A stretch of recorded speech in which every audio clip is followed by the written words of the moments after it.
সংবিধানে আদিবাসী যুক্ত করে এই সম্প্রদায়ের অধিকার প্রতিষ্ঠায় যারা কাজ করবেন আগামী নির্বাচনে ৪০ লাখ আদিবাসী তাদেরকে ভোট দেবে, জানিয়েছে আদিবাসী ফোরাম।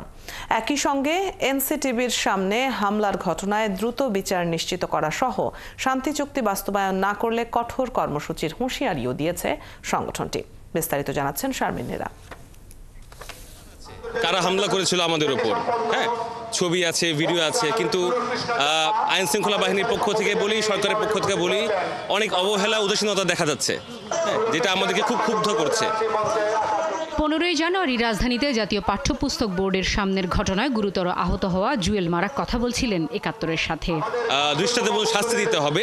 শুক্রবার শহীদ মিনারে আত্মমর্যাদা ও আত্মপরিচয় স্বীকৃতি আদায়, আদিবাসীদের অস্তিত্ব রক্ষার সংগ্রাম জোরদার করুন শীর্ষক গণসমাবেশে আদিবাসীদের উপর হামলার বিচার চাইলেন বক্তারা। স্টুডেন্ট ফর সভরেন্টি সংগঠনের হামলায় জুয়েল সহ অন্তত আহত 20 জন। আদিবাসী ফোরামের আয়োজনে এমন হামলার তীব্র সমালোচনা করে দ্রুত আইনগত ব্যবস্থা নেওয়া, শান্তি চুক্তির বাস্তবায়ন ও আদিবাসীদের সাংবিধানিক স্বীকৃতির আহ্বান জানানো হয়। তা না হলে গণসমাবেশ সহ লং মার্চের ঘোষণা দেন বক্তারা।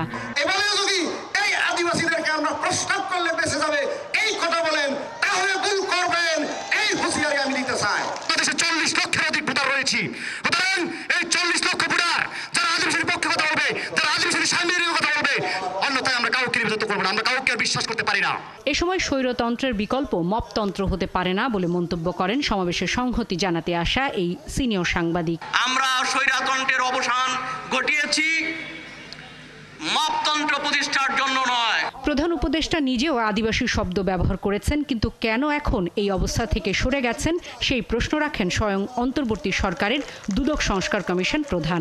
আদিবাসীর পরিচয়ে উল্লেখ করে যেভাবে আদিবাসী অধিকারের কথা বলেছিলেন, তার কাছেও কিন্তু এই সাম্প্রতিক ঘটনাগুলো অজানা নয়।